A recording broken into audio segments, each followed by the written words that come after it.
Hello and welcome to the British Sitcom History Podcast. I'm Gareth, and with me as always is Alan. Hello! Hello, old man. Hello, old man. And today we are covering a sitcom from the 70s, not a very well-known one, called The Other One. But it does have two very well-known stars in Michael Gambon and Richard Briers. Yes. So, Alan, first of all, why are we doing this one? This was the result of a listener poll. We wanted something a little bit more obscure, something from the 70s, and we threw out a few options there, and this is the one that won the vote. Yeah, I was quite surprised, actually. Listen, I'm going to fess up. I had never heard of this sitcom until you kind of came up with it for the list. So I was sort of surprised when it won. But I could kind of see why, just on the strength of... It's written by Esmond and Larbey, and, you know, the two main stars. Richard Briers, of course, a sitcom legend. Michael Gambon, perhaps not a sitcom legend, but certainly a very well-known actor. So I can see why people might be interested in it. And certainly I was. Yeah, I think it was probably on my radar because we looked at Esmond and Larbey fairly recently when we did Please Sir, which was their kind of breakthrough, really, their first big show. So we've talked about Esmond and Larbey quite a bit in the Please Sir episode. So I won't go into too much detail with them today, but we'll kind of do a little bit of an overview of their career as well. And particularly, I thought, how it relates to Richard Briers, who did quite a lot of work with them. That's good context. I mean, we are gonna, as usual, we're gonna cover a specific episode, and the one we've picked is episode 5 from the first series. So we'll get into that shortly. But yeah, just tell us a bit about Esmond and Larbey and Richard Briers and how their careers are connected. Right, well, so Esmond and Larbey, just to give you a brief overview of those, they actually met as youngsters, children, I think, and wrote together for basically their entire careers. And very usual kind of story, submitted sketches, BBC Radio, then moved into TV and kind of et cetera, et cetera. That's very standard of the time, 1960s. Their first big hit was Please Sir, 1968, which we talked about, obviously set in a London school with all those...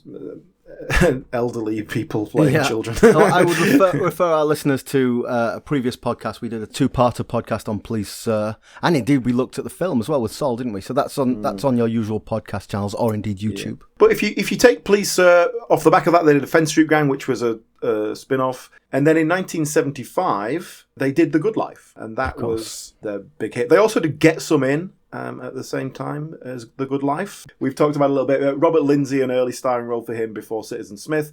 And Robert Lindsay was replacing that by Carl Howman. We'll come back to that later. Brushstrokes. Because Esmond and Larbey also wrote Brushstrokes, yeah. Yeah, sorry, I'm jumping the gun. But you can never get to Carl Howman too early.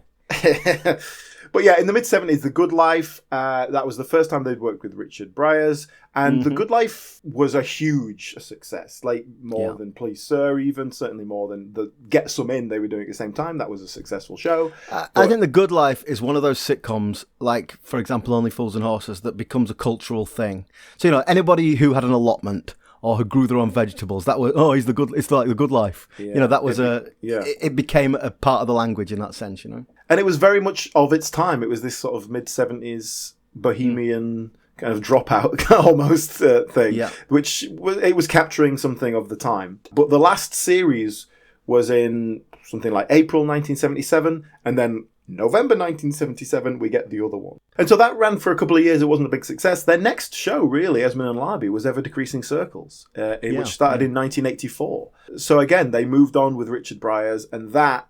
I want to talk about Ever Decreasing Circles a bit later on when we get into Richard Briers, because that's a fascinating thing. I think there's some interesting things to point out with reference to this show, The Other One.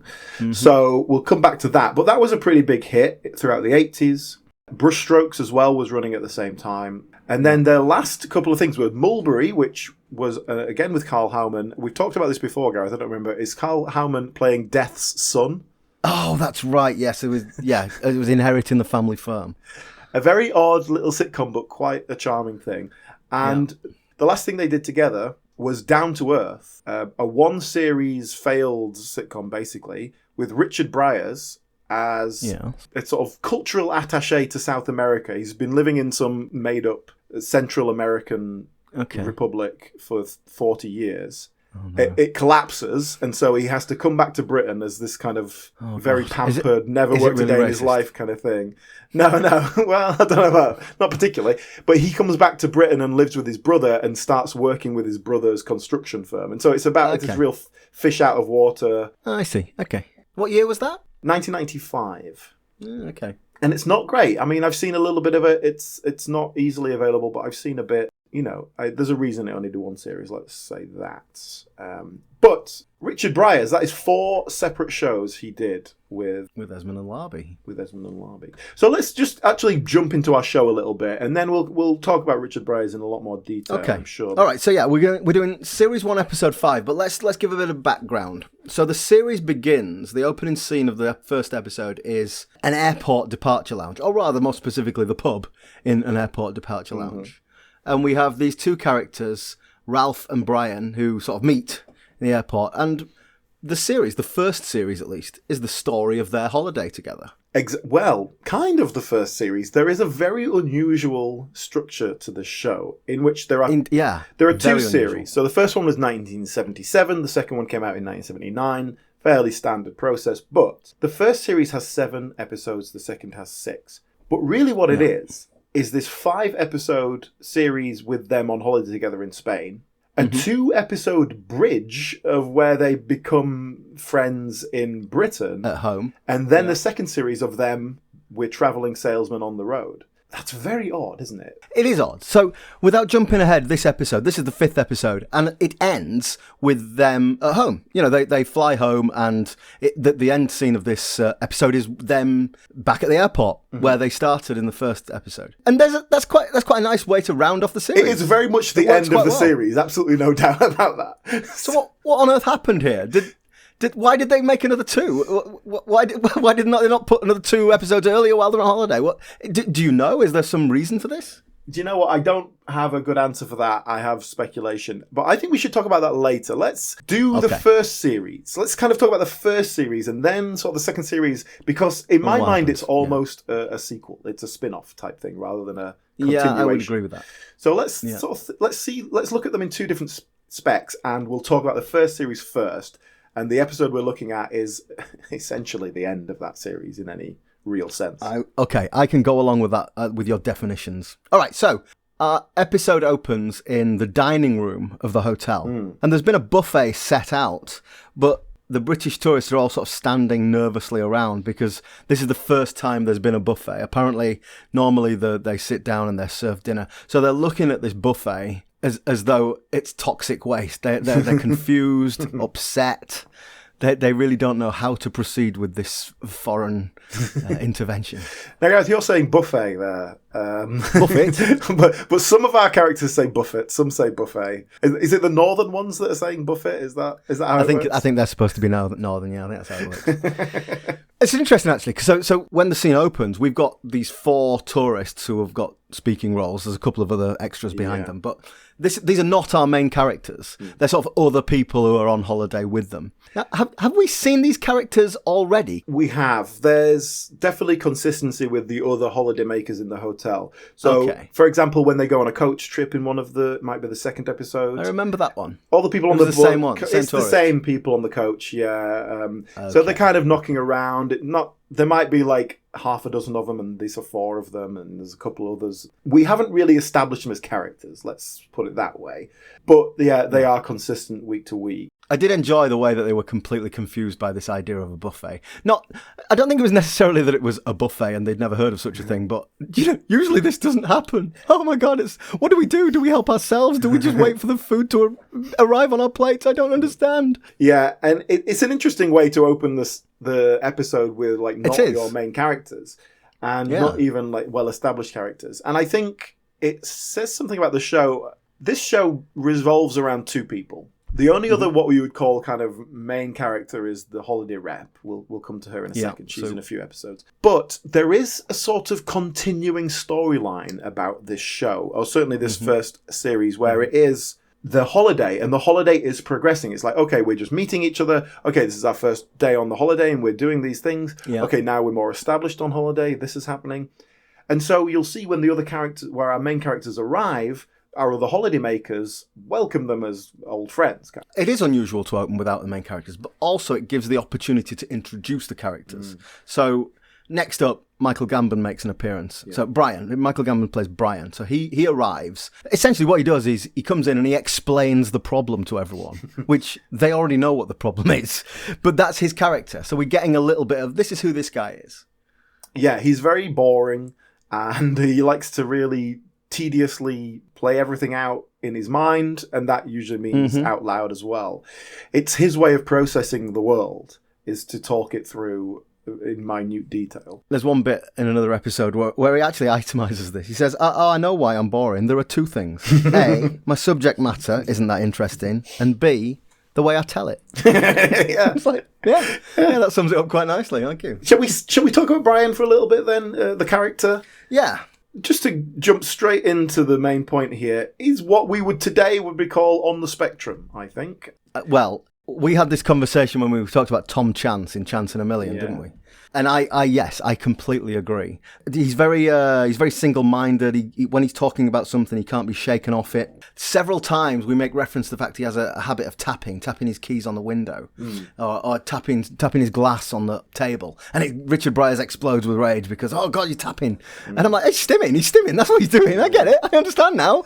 Yeah, and social awkwardness and that sort of thing. Yeah. But, this is the 70s. I don't know, I'm sure autism as a thing existed, but certainly people generally weren't aware of it. It was just eccentric characters. Yeah, I think it's exactly the same when we talked about Tom Chance in 1984. I am gonna write a character here who is a bit weird and a bit boring, and what that actually looks like is the stereotype of someone who we would now recognise as on the spectrum. I don't think that's a conscious choice by the writers. Yeah, I just think it's indicative of what that characterization looked like. Yeah, exactly. You've all met people like that, so you kind of just assemble that into ideas. And exactly. And perhaps there is someone very specifically that who, they're always tapping. That's the thing they do. It's really annoying. And maybe you kind of... Yeah. And it's kind of now we have a bit more of a known framework for kind of what that is and what causes it or whatever. But yeah, definitely the character is what we would call autistic these days, but that's not recognised then. He's just a slightly odd and very tedious He's boring. He's tedious.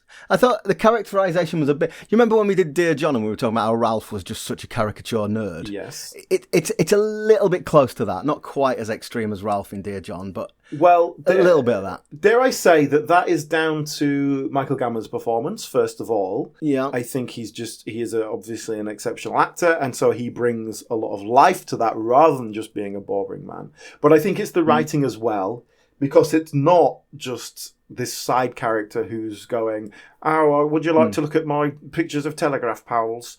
It is more, there's more to him because we're putting a lot more weight on him as a character. Yeah. I wonder if you could be of assistance to me. Yes, Mr. Bryant. Well, it says here there's a coach excursion leaving this morning. This one. Ah, yes. Shall I put you down for it? Yes, please. It's the one that goes to the High Sierra, where there's a picnic lunch and wine tasting. I've put you down. The number of the excursion is 1551A. Yes, I've put you down, Mr. Bryant. You're on it. The coach leaves at 10. Oh, would that leave me time to have breakfast first? Well, it's only 8:30 now. Oh, that probably would leave me time to have breakfast first. Well, thank you very much. But also, I do think a really fascinating kind of little character and quite a good portrayal of an autistic character in a very realistic way. I think it is. Not a stereotype. I think it is. Kind of nonsense. He is... he has his moments and he's portrayed as boring, but it's very sympathetic portrayal. Like, he seems like a nice guy. He seems like you want to put your arm around him and, maybe not spend hours with him, but... And I think that's important. I think that's important. We see that, Sue, the holiday rep, ends up having dinner with him because she's, he's a really nice guy. And then, an hour into dinner, she's like, she's really bored. Very boring guy.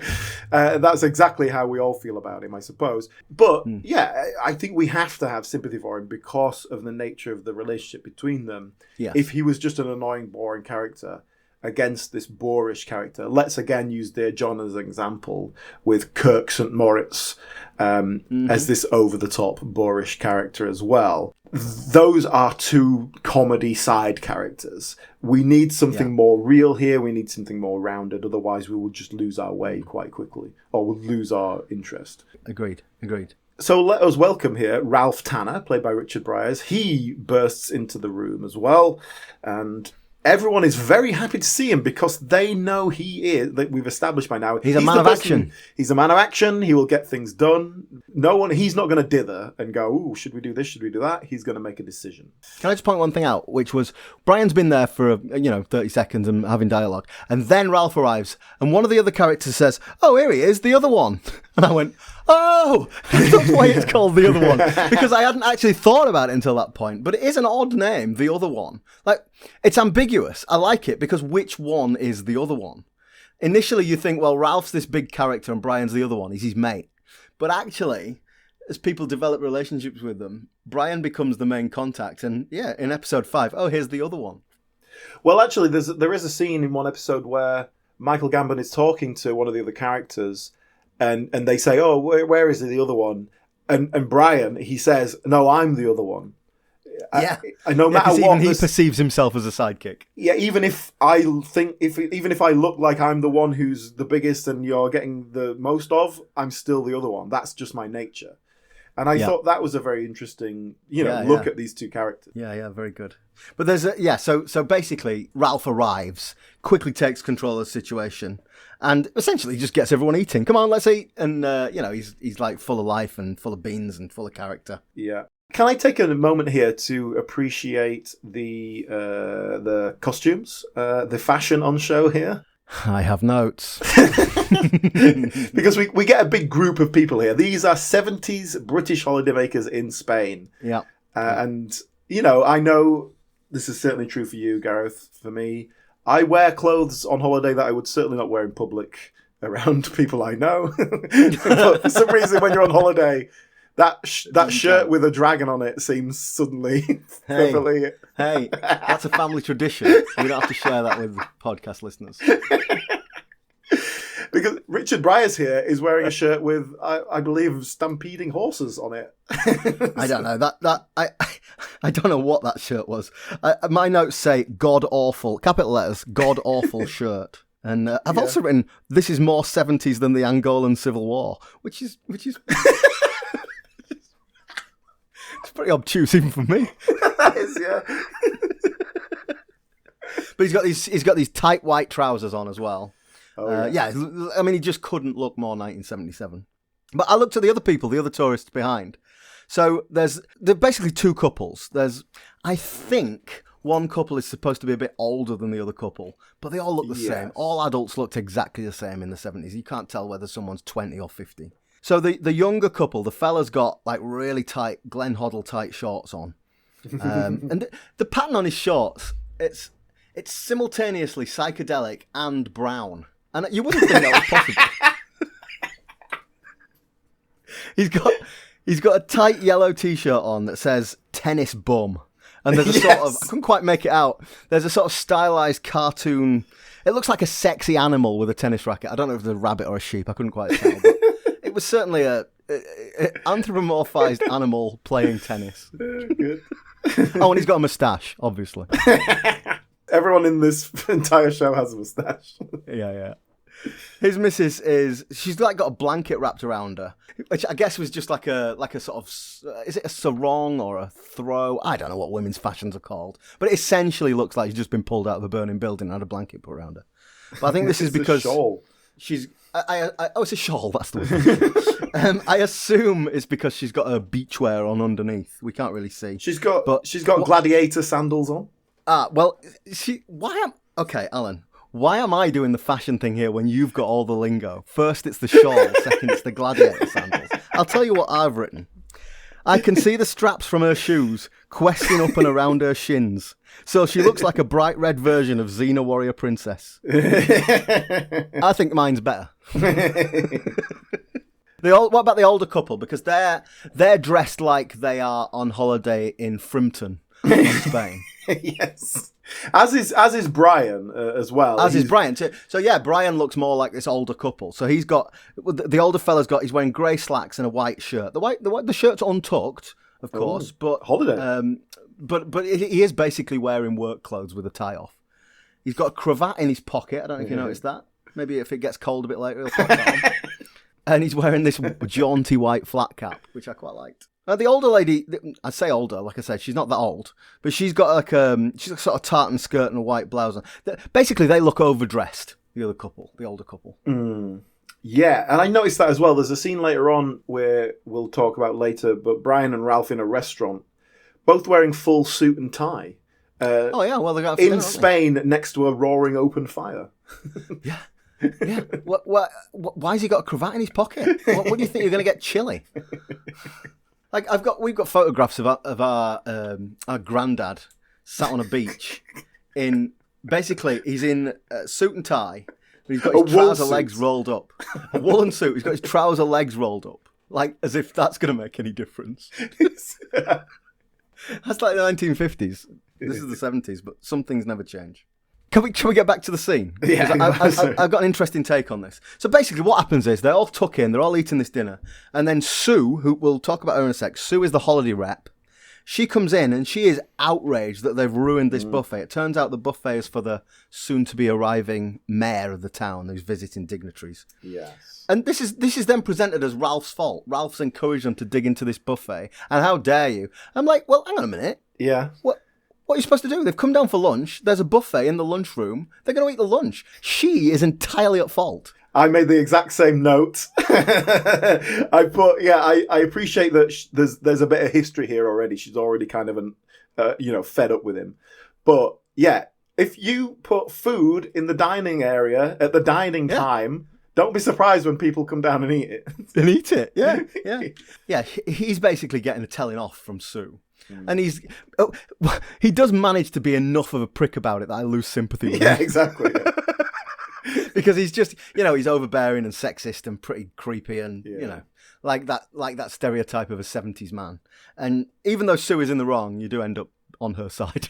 I think it's one of those situations where we see a lot of Ralph getting caught out in his lies or being potentially confronted with reality a bit too much. And there's different levels of that, which obviously Briers plays very well. But this one is like, he knows he's not in any trouble here. It's not really his fault. And even if it was, like, what are you going to do? So he's quite smug about it, yeah. Whereas we'll see later when he is in a bit of a dodgy situation, he gets a much different. But shall we talked at length about Brian's character. Let's dig into Ralph and the characterization. So he's basically, he's a bullshitter, isn't he? He is. So he's a bit of a fantasist, but what we might call a Walter Mitty. He makes up stuff on the spot. Like, someone once told me, they were talking about Donald Trump, and they said, Donald Trump's not a liar, he's a bullshitter. And there is a difference.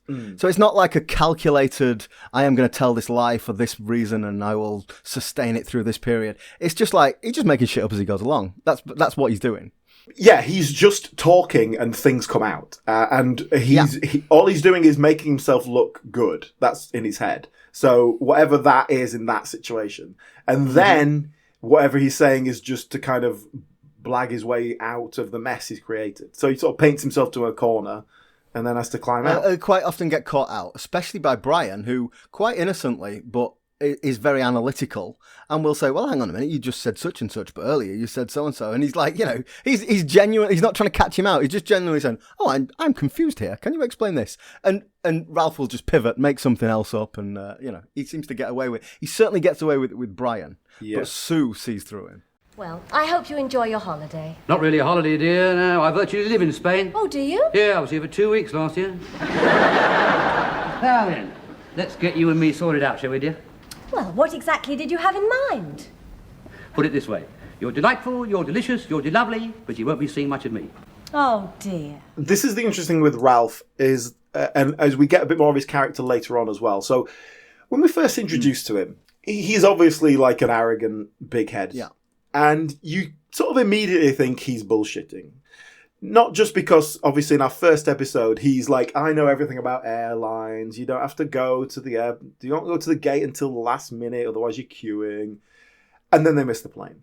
So it's a very clear demonstration in our first episode that he bullshits too far and he catches himself out. But then he goes to they go to the hotel, and he blags his way into a room. He does blag his way into a room, and a room for Brian as well. But then he presents it as if he's, got all these connections and he's just saved Brian's life, which we'll see over and over again. Oh, what the hell? Come back here, old man. Look, you can share my room. Oh, well, I couldn't do that because... I know, I'm a lone wolf. Yeah. And I am, but damn it all, you've got yourself into a mess. What else can I do? Oh, but isn't it too much trouble for Brian, subject closed. No trouble putting another bed in that room, is it? No, sir. Immediately. Good man. Well, we find out, don't we, that he's a sales rep. He's a salesman.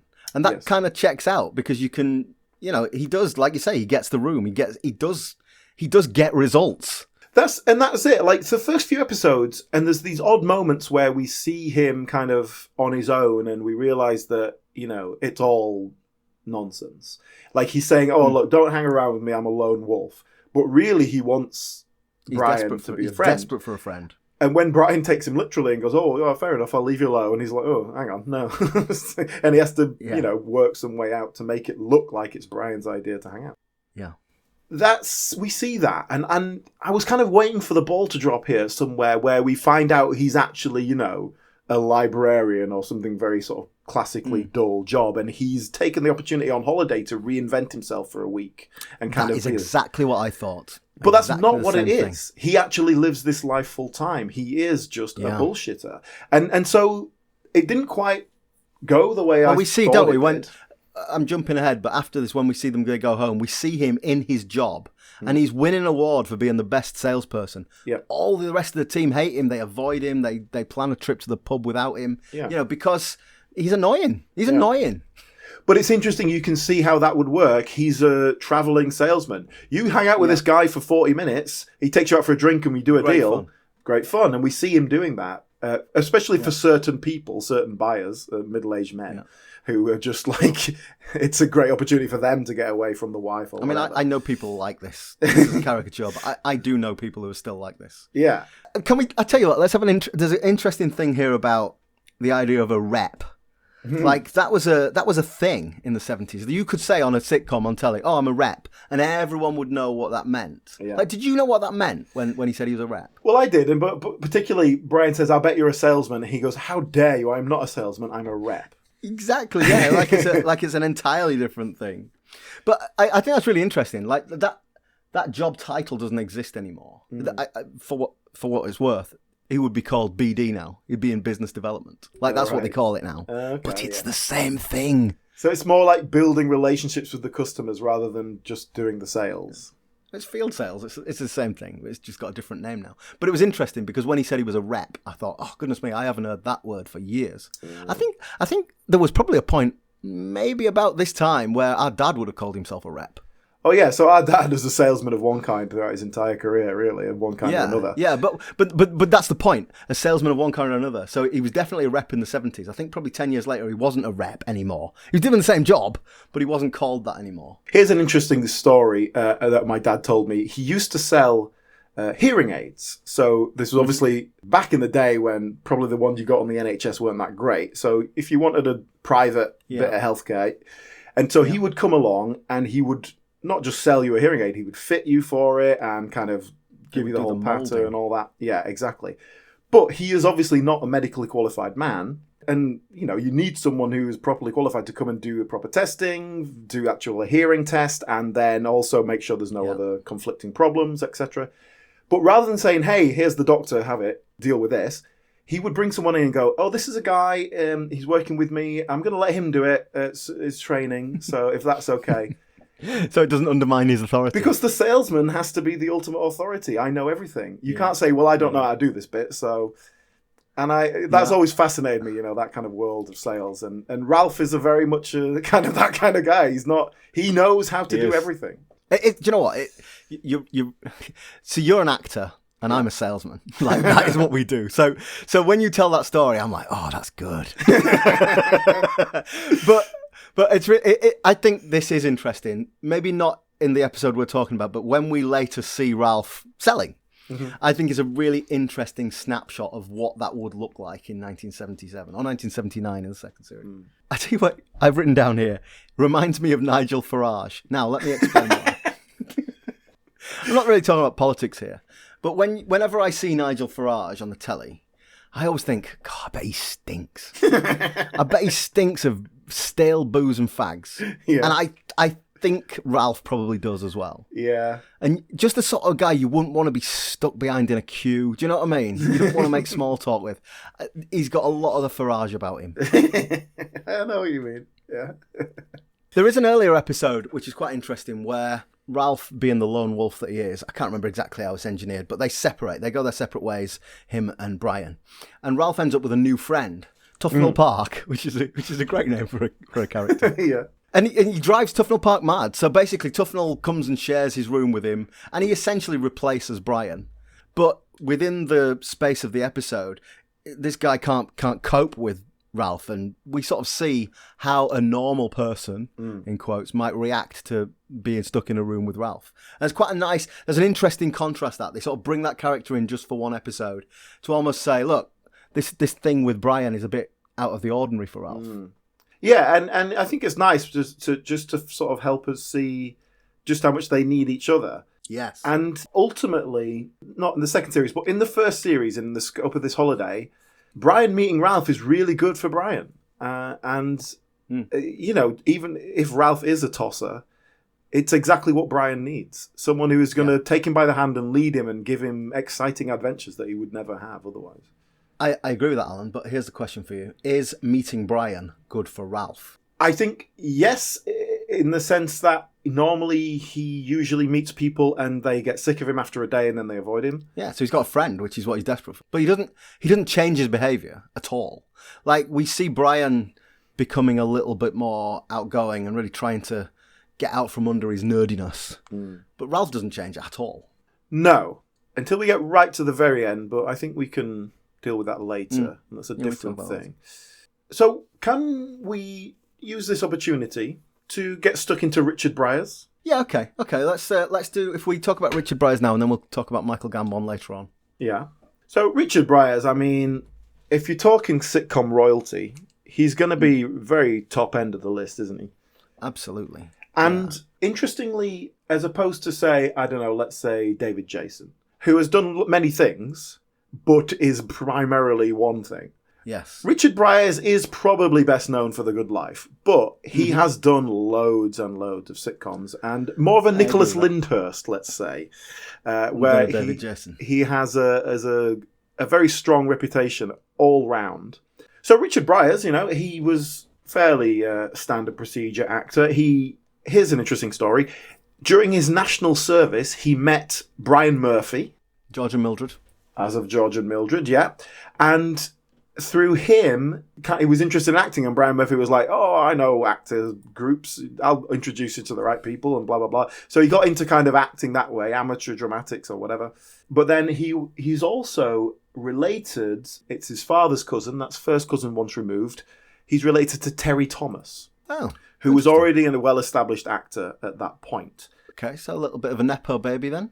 Well, not so much, but more Terry Thomas kind of gave him some good advice from an old pro, like go to drama school, put on a posh voice, which he didn't quite do, but you know, like, have you considered putting on a voice, darling? But yeah, so he basically ended up going to RADA. Was at RADA with the likes of Peter O'Toole, Albert Finney, that kind of generation. So, you know, some pretty serious acting chops around there. Yeah. And his earliest TV work were in things written by Dennis Norden and Frank Muir. So again, this kind of very comedy royalty of the time, the 50s and 60s. And always was really, but a very nervous performer and just did everything really quickly. Like, just spouted all his lines out very fast. And so they just kind of gave him roles that fitted that type, you know. And obviously he's always like that really in most things, but in a controlled enough way that it works, you know, as opposed to just seeming like an actor who's nervous. So his first kind of major role here in a regular part was in 1962. He was in a show called Brothers-in-Law. It's about lawyers. I thought it was going to be police. Okay. Right, no. Brothers-in-Law. He plays the young barrister in this chambers. And one of the other actors in it was Richard Waring. And I just point that out because Richard Waring was also a writer. And the following year, he wrote The Marriage Lines, which was about a young middle-class couple who had just got married. And it starred Richard Briers and Prunella Scales. Mm-hmm. That ran for a few years. It was a very big show. It turned both of them into kind of much better known actors. That was his first starring role, shall we say? Yes. And then there's a bit of a slight wilderness years where he's kind of going through his 30s. I think he went from this kind of young, chippy, nervous, flighty kind of character and needed to settle into a slightly more middle-aged characters. And so there's a slight wilderness years in the sort of late 60s, 70s. There's a show called Birds on the Wing that just did one series he was in. But then it's 1975, The Good Life, which, again, first show he did with Esmond and Larbey. And that made him, everybody knows him. Everybody knows that name. He's a household name. During that time, he's also doing all sorts of theatre work, did a lot of Alan Ayckbourn, as did Michael Gambon, by the way. I do think there's Alan Ayckbourn has a kind of Esmond and Larbey sort of sitcom-y vibe to a lot of the stuff he does. Okay, so, I see what you mean, yeah. And I was thinking in terms of, watching the other one, particularly in the holiday stuff, it really made me think of that 70s TV play, things like Abigail's Party. It was really this very 70s sort of comedy drama, domestic light drama kind of things. So I think there's a lot of that, and I think Richard Briers is a perfect fit for that kind of thing. So no surprise he was doing that. And then in the 80s we've got Ever Decreasing Circles, so that was his big hit of the time. Now, I want to talk about Ever Decreasing Circles a little bit. Maybe this is a good chance to do it. Well, funnily enough, you like The Good Life and Ever Decreasing Circles are the two things I would say if you said Richard Briers to me. Yes. The Good Life because, as we've discussed, it was huge. Ever Decreasing Circles because it was on when I was little, and I used to watch Ever Decreasing Circles. I'm going to tell you something now. I don't remember a single thing about it. I sort of know who was in it because I've looked it up, but I can't remember a moment of it. I think Ever Decreasing Circles is kind of fascinating because it's very well remembered, it seems, and people talk about it in very fond terms, and a lot of people have sort of cited it as an influence, and I think it's an age thing. Yeah. But it hasn't had that repeated element, that factor of it was on when I was a kid in the 90s or anything like that. It doesn't seem to get played out in the same way. But it's really interesting just from the Esmond and Larbey progression and the Richard Briers progression. The character that Richard Briers plays in Ever Decreasing Circles is almost an amalgamation of Ralph and Brian here. Ah, okay. Because he's this very fastidious and boring man who everything in its place and a place for everything. And I'll do all the paperwork and I run the committee, etc., etc. But he's also pompous and smug, which is what Richard Briers performs so well. I sometimes think I take too much on, but there you are. I know one thing. I'm standing down as the skipper of the cricket team this year. Do you know I've done it for 6 years, Paul? 6 years I've done it. I think they've had their pound of flesh. Do you play any cricket at all? A bit. Good. Now what else can we rope you in for, I wonder? I wish I had time to go through all our activities with you, but there you are. I tell you what, I'll get you some literature. Excuse me, I'll just move up to the study. And so, honestly, you watch Ever Decreasing Circles now after you've seen the other one, and it's like, oh yeah, you've just smashed these two characters together. Interesting. Interesting. It's almost like what Brian would be if he really took these lessons to heart and then became a pompous character. Yeah. Oh, you know what? I'm gonna go away and find it out. Well, I found that really interesting to kind of rewatch a few episodes of that with that in mind. It's a fascinating little domestic snapshot, but I think it's just aged immediately. It was made in the 80s. It feels like the 70s straight away. Well, it's a middle-aged couple in the 80s, isn't it? It's not new romantics. Yeah, but just to compare it to when we talked about One Foot in the Grave, which was made like 5 years later, the early 90s, and how much we said that just felt like it hadn't aged. It just felt like it was not stuck in its time. But there's something about Ever Decreasing Circles that does feel very stuck in the time. I don't quite know what I can put my finger on. Maybe we'll come back to it one day. Yeah, also in the 80s, Richard Briers made All in Good Faith, which was, he's playing a vicar, which seems like a natural fit for him. I tell you what, some early Richard Briers stuff I was watching really put me in mind of Derek Nimmo as well. Yeah, especially when he was younger. Yeah. Then there's a show called If You See God Tell Him, which I think we might have talked about last week because it was written by Marshall and Renwick. Okay, yes. And so we talked about when we were doing Whoops Apocalypse. That's a curious little thing as well. It's more of a mini-series than a sitcom, but it's about Richard Briers, a sort of an older gentleman who, due to a series of accidents, has kind of like no memory and his mind is a bit off. So he kind of believes everything he's told. So he watches adverts and then goes, "Oh, right, yeah, I'll buy that product." And like, it's a very dark, weird satire thing. Interesting to watch in the context of Marshall and Renwick's work, definitely. And it was the last thing they did together. Then we have Down to Earth, which we talked about earlier. And then I would say he's best known as in his older years, not the sitcom really, Monarch of the Glen. Oh, I didn't know he was in that. I remember that being on. I've never watched it. He was like the landowner or whatever it was in that. He was like the. But that was a serious role. Was Monarch of the Glen serious, or was it? It's a very light drama. Yeah, very light touch drama. So the fact that you got a Richard Briers type acting in it is no surprise. Yeah. That was until 2005.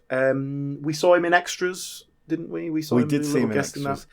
Now, there is something else that Richard Briers is particularly well known for, not in terms of sitcom, but that was a bit of a later career resurgence in the late 80s and then throughout the 90s in his Shakespearean work. Oh, yeah, I remember this, yeah. Both on stage, but also on film, because he was very much a muse, let's say, to Kenneth Branagh, who took him under his wing. So Kenneth Branagh, this very young upstart who's decided to reinvent Shakespeare, and, well, I was going to say for some reason brought in Richard Briers. You're not going to like this, but I saw an interview about this, and apparently Richard Briers was doing a play with John Sessions.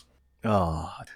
Now, I know you don't like John Sessions, but Kenneth Branagh came to see John because they were good friends and saw Richard Briers and was like, "Oh, he'd be great for this." Yeah. I've heard people talk about this, like, wow, you'd never think Richard Briers playing these like great Shakespearean roles, and fair enough. What roles did he play? Yeah. Well, that's it. Like, fair enough. He did play King Lear apparently, and obviously I haven't seen that. It was a stage version, but I'm sure he did a very good job. But you look at the roles he plays in Kenneth Branagh's films; it's like Malvolio and Polonius. Relief, isn't it? They're the comedy buffoonish characters, yeah. So it's absolutely damn on what I would expect from Richard Briers. So I don't know. It's not quite the sort of like life-changing thing that people seem to say it is. But then he did also kind of seem to translate that into doing things like King Lear and that sort of thing. So, but yeah, obviously he was very, very active on the stage the whole time throughout his entire career as well. The TV fame meant that he could kind of be a bit more picky with his roles and get better pay and all that sort of stuff. But he's a good actor. Like, he was an excellent actor. That's what it is. He's a good actor. Yeah, and I think he was one of those people who was always working as well, like and would be shooting The Good Life, in the day and then going off to do a play in the evening and stuff like that. Great. Just one more thing as we're talking about him, his daughter, Lucy Briers. Lucy Briers. Who is also a well-established actor. And we've seen her a couple of times recently, so I just thought... Did we see her in Game On? She popped up in Game On. She was playing, Rowena Cooper's daughter in Game On, a posh girl. Yes. Yeah. But posh also, girl. She was in an episode of Red Dwarf. She pops up in one. Hollow Ship. Who is she in? In Hollow Ship. Oh, yes. And they're interviewing someone to become a replacement member of the crew. That was her first screen credit, actually, that I could find, Red Dwarf. I don't know. She's best known. She was in Pride and Prejudice in the mid-90s, the Colin Firth one. She was one of the sisters in that. So I think that's probably kind of her most high-profile role, maybe. I don't know. But yeah, she's again someone who's just been working for 40 years in the industry in one way or another. That's all right. Let's go back to our episode. The next scene, we're actually in a restaurant. I think it's that evening. The scene opens with a spit roast, a suckling pig over the fire. Yeah. And it's Brian and Ralph. They're having dinner together. And Brian says, I wish they had places like this in Cricklewood. I'd go out more if they had places like this in Cricklewood. Now, the reason I highlight this is it was an interesting point. When I was watching this holiday, the hotel, the restaurants they're in, it looks a bit cheap and shit. But, like that line, I wish they had places like this in Cricklewood, illustrates that to Brian, and I think to audiences, this was exotic in 1977. Yes. This was great. This was a fantastic package holiday. Well, let's talk about that a little bit. Why have they written a sitcom based on a package holiday in Spain in the 70s? Because it was the thing to do then. It had become this... that was the go-to holiday. particularly for your middle classes. Indeed. And, usually we sort of joke, don't we, about sitcoms making a film and they all go on holiday. Yeah. So it's quite nice to have a sitcom where they're actually just on holiday. But yeah, this is very much, hey, you went on that holiday to Spain. There was some funny things happened, wasn't it? Let's do a sitcom about that. Yeah. It's good. It's relatable content. But it's relatable content not to everybody. I think it's aspirational content to some. Yeah, well, as opposed to, say, Heidi High, which was more like, I know what it's like to go on holiday to Butlins. And maybe that's why it made me think of Abigail's Party. It's this very middle-class 70s prawn cocktails and, dinner parties, hedgehogs, pineapple hedgehogs, and all that sort of stuff. Yeah. It's this very lower middle-class aspirational vibe to it. There's a nice bit here where they order... So basically, the waiter comes over and Ralph orders his meal. And this is a lovely example of Brian calling Ralph out and Ralph pivoting onto a new lie. Now, what I've ordered, it'll take a bit of time, but well worth it. I've ordered grilled prawns, grambas they call them. Then we go on to the roast suckling pig over there, and then tangerine in port. That'll be the Spanish port, of course, not the Portuguese. Snap. What do you mean? Well, that's just the meal they say you should have in the brochure. I've got it here somewhere. I have never seen a brochure of this place, Brian. Please don't imply that I have. Oh, I wasn't. It's coincidence, isn't it? If I thought this place had fallen into the hands of the brochure people, I'd never have come here. But that's a lovely little example of Brian not having the social skills to realise what had happened and not bring it up. He's very innocent. Yeah, which you feel like, and we've all met people who are bullshitters. You just don't mention it, do you? Because you don't want to, you can't be bothered. You just kind of avoid them. But Ralph is like, oh, that's, he's just like completely picking it out. And he's a little bit unaware. He's a bit naive, so he gets away with a lot. But obviously he is suddenly pulling these things out. And the interesting thing about Ralph, he says like, oh, I'm finding gut Spain, getting off the tourist track. And even though he's a bullshitter, he does jump on a donkey and like ride out into the wilderness. He does just randomly go up into someone's house because he thinks there's a restaurant. Like, at what they point are having an authentic experience. Yeah, at what point do you fake it till you make it? Do you actually make it? So I think you got to give him something. And is he doing it just to impress other people? Yes, but he's still doing it. He's having the experience. Yeah.